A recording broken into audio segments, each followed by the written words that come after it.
What's up, guys? Night's Edge here again, doing another little quick review. I don't know if it's gonna be quick or not, but another review of the. This is the Spyderco Shaman, however you want to say it. Everybody says it a little different. There's a lot of people that say Shaman, a lot of people that say Shaman. I think it's Shaman. I'm just gonna say the Shaman. That's how I think it's pronounced. Me personally, nothing against you if you say it the other way, whatever.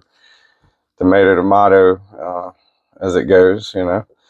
But anyway, this is the Spyderco Shaman, one of my favorite Spyderco knives, and to me, one of their, if not the heaviest or heavier duty knives that they have. Great little knife. We're going to talk all about it. This is a Golden, Colorado, USA made Spyderco. So this would be the this is actually the last of the Spydercos on the American leg of the tour, because this is the last Spyderco that I've got.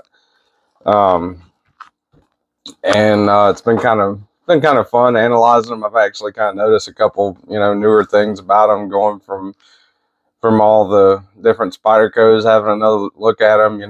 I'll kind of carry them for a day or two when I do that, just to kind of remind myself of the different qualities and ups and downs of them and everything. So I've had fun doing it. Before I get into it, I'll go ahead and put this on here. This is the Night's Edge. This is the channel you're watching, it's Night's Edge. I really appreciate if you like the video, subscribe to the channel. Especially if you want more content, it means a lot.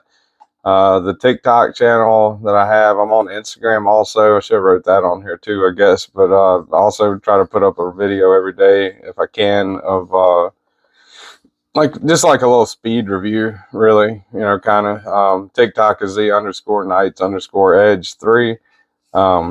And I really appreciate you guys watching and like the video. Means a lot, and it helps the channel out a lot. So anyway, this is the Spyderco Shaman, Golden, Colorado, USA earth knife, like you can see right there. Sal Glesser design. He's a founder of Spyderco. To me, one of his best designs, and really one of the best knives in my collection, in my opinion. If I had to do a top 5, the Spyderco Shaman would definitely be in the top 5. I actually probably should do a video like that soon, because I think I don't have a collection like Tri-State or Metal Complex does by any means, but I don't know. I think I'm up to like maybe 45, 50 knives, something like that. I do sell and trade a lot of them too, and stuff. So anyway, Spyderco Shaman. This is also the Spyderco Shaman, but to me, this is my favorite version of this. Is the 15V Spyderco Shaman, which they came out with, I believe, last year. They did a heat treat with Big Brown Bear, BBB. You see his logo right there.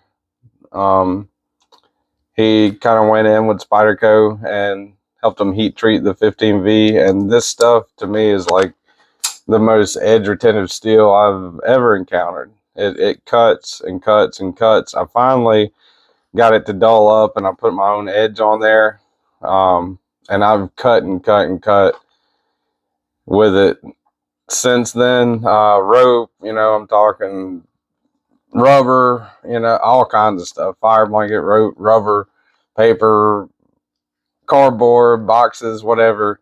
And this thing has not dulled up a bit. It is still slicing and slicing and slicing. Let me see if I can get some paper here. I know that's not really going to prove anything, just cutting paper. But do the paper test on it anyway. And this thing is just slicey, super slicey. Absolute killer edge retention.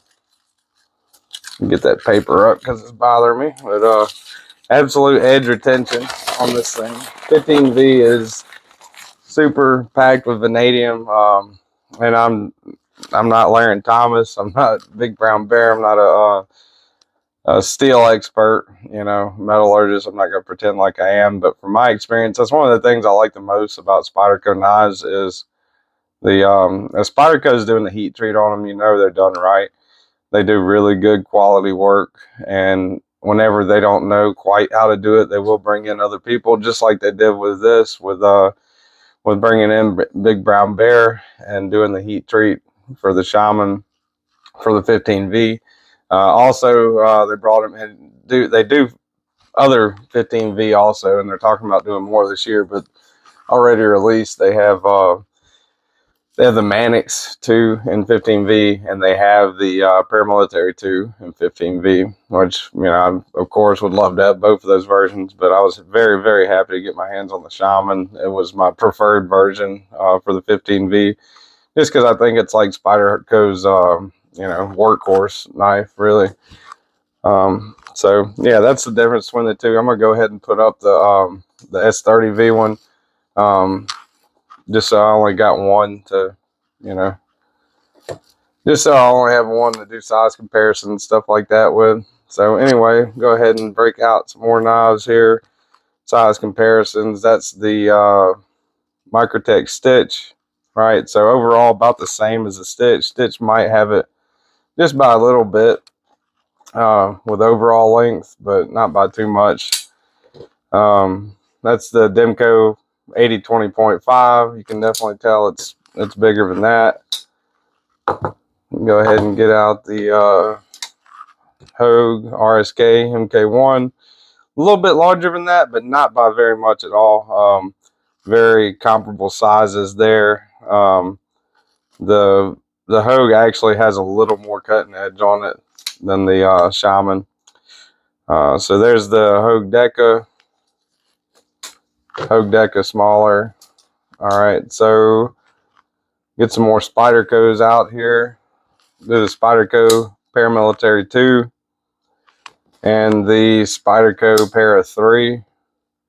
So definitely a lot larger than the Para 3, more along the size of the Paramilitary 2. The ergonomics are just a little bit different, but it actually is, to me, it is right at the same size with cutting edge with the, you know, as the Paramilitary 2. It's just a little, feels a little bulkier in hand to me than the Para 2, but definitely bigger than the Para 3. And let's see, before I put that up, let me go ahead and get out. Where's it at?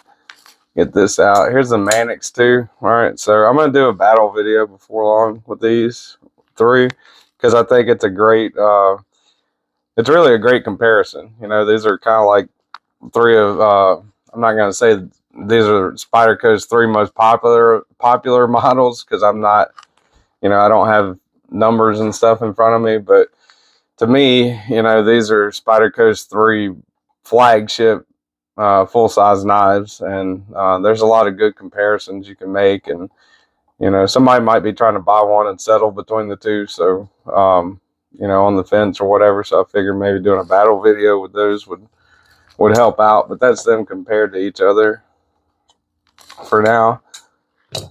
All right, so go ahead and do tape measure out here. Overall length, Spyderco Shaman, 8 1/4. If you go all the way from the tip of the cutting edge to the end of the handle, the blade itself, looking right at, if you go all the way to the handle on the finger choil part of it, it's right at 3 3/4. 3 5/8 if you go to the handle, and if you're just talking about cutting edge on it, cutting edge on the Spyderco Shaman, you're looking right at 3 1/4, maybe a hair under 3 1/4. Get the calipers out here. Do blade stock thickness. All right, thickest part of the stock on the blade here, 144 thousandths. Yeah, right at 144 thousandths. Fairly thick blade stock, but it does come down. Comes down to reasonable sliciness. 38 thousandths. What I got there. Let's see. 33 thousandths. So right around 33 thousandths. Not the sliciest Spyderco by any means. I didn't write down the thickness on the paramilitary 2, but I'm pretty sure the Shaman is thicker, not only with the stock, but all the way at the end also. But it still slices really good, as you saw earlier with the paper. So no problems there. Just over half an inch, kind of a larger handle on it than some. You know, kind of like a wider handle, which is good because it kind of feels a little bit bulkier in hand. So that wider handle kind of gives it more, you know, of a solid feel, I think. Go ahead and get the scale out here. Get a weight on this thing. It weighs more than the paramilitary 2. Weighs more than the Mannix, I'm pretty sure, but 5.1 ounces. That's stock pretty much, except for the Lynch Northwest pocket clip.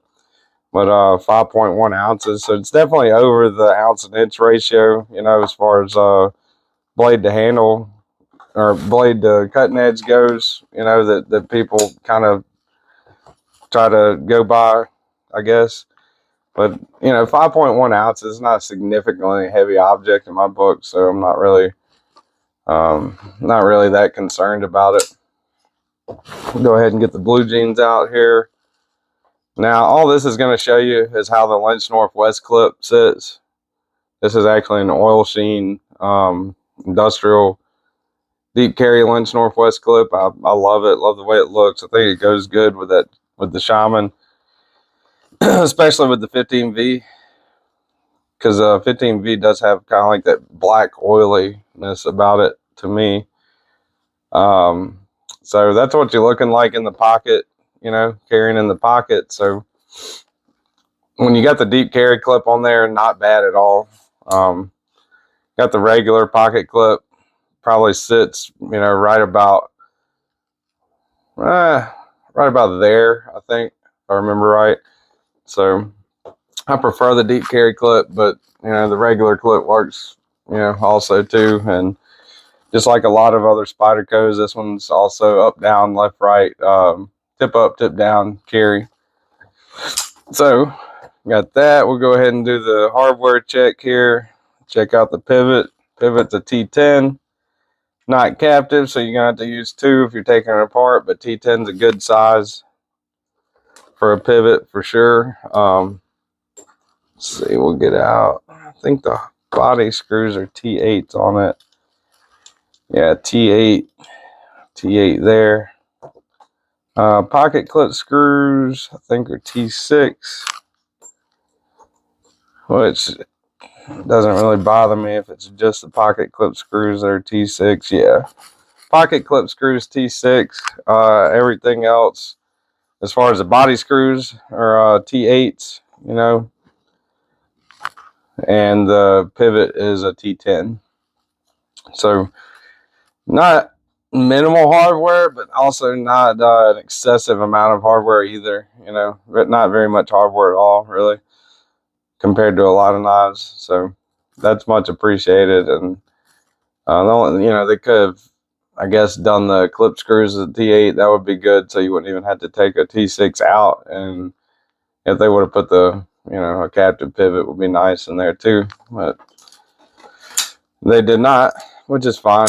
Spyderco Shaman, this thing to me, it's like Spyderco's beast of everyday carry knives. You know, they make bulkier and bigger ones, but just something about the Shaman just feels, you know, whenever you're holding it in hand, it's really really locked in. You know, the ergonomics on it are wonderful. It's one of the best things about the knife, actually. Kind of look at those ergonomic lines, and you can tell, you know, choked up's where it's at with this thing. You know, you can choke back on it too. With my hands are medium, average size hands, I guess. You know, I wear a large glove, so pinky's right there when I'm choked back, choked up on it. I'm up here. It's got good jimping on it, jimping up top there. It's got jimping down below there. So it's pretty comfortable in hand whenever you're doing a lot of cuts. You know, won't really wear your hands out too much. You can pinch cut it pretty decently with no problem. I can anyway. I have no issues with that at all. Overall, wonderful, great knife, I think.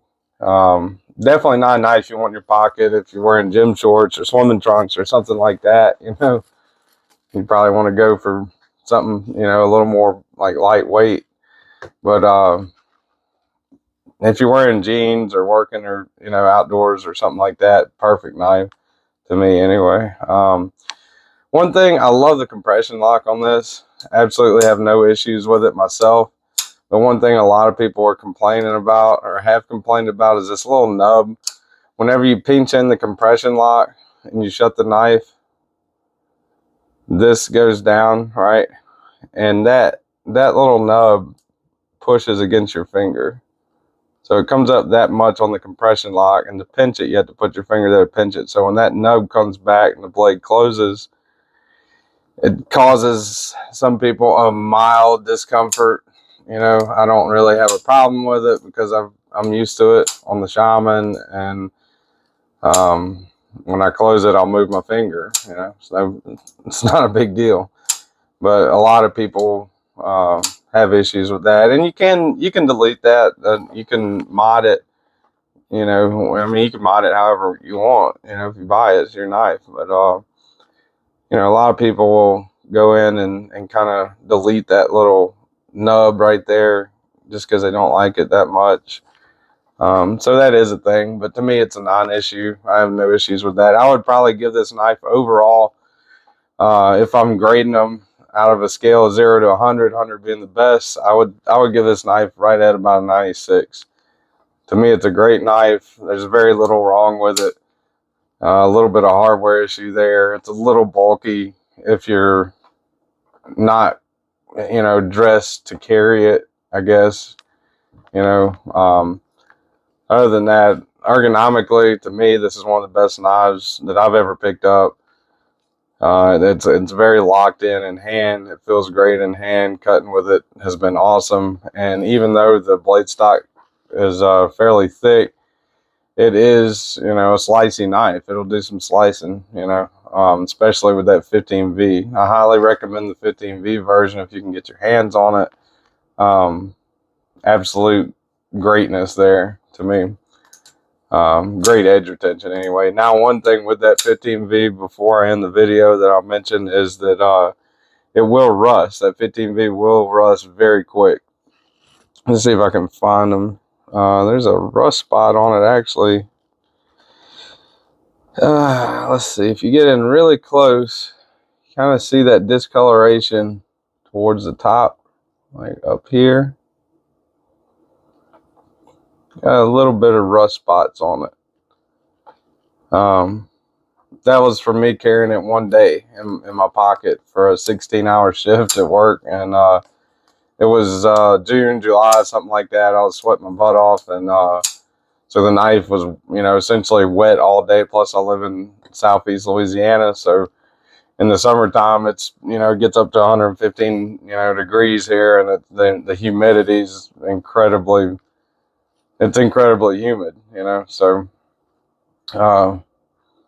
whenever I got home and put it on the dresser the next morning, I woke up, I looked at it, and it did have a little bit of rust build up on it just over that one 16-hour shift. But anyway, you know, I cleaned it off with a little, I think I used some flits actually to get the rust off of it, and cleaned it up with some flits and like a toothbrush. And then I went over it and coated it a couple times really good with Knife Shield, just to kind of help prevent rust in the future. So other than that, to me, that 15V is awesome. You know, I would absolutely love Spyderco to put like a DLC on top of the 15V, you know, or some kind of coating that prevents corrosion, and then that would be the ultimate badass blade, in my opinion. But anyway, that is the Spyderco Shaman 15V, and here's the Spyderco Shaman in S30VN. great knives. The S30V is wonderful too. You know, I have no issues with Spyderco's S30V. It's just the 15V is incredible. So I'll put the link down in the description, at least for the S30V one. I don't know if the S15V are very readily available. I don't know what the availability is like on them.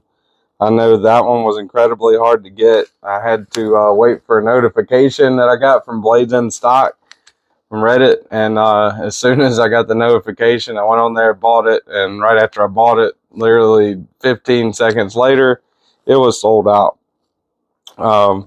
Base price on the Shaman, for the base Shaman right there, $270. That's your price on it. I'll link it down below, and I'll link Lynch Northwest down below too, because they do make some awesome pocket clips, and I very highly recommend them. So anyway, a little bit of a longer review, I guess. I don't know. I guess my reviews do run longer a lot of times. But that is the Spyderco Shaman in 15V and S30V. And appreciate you guys watching. And please like the video down below if you like it, and subscribe if you want more content. And until then, I will see you guys on the next one.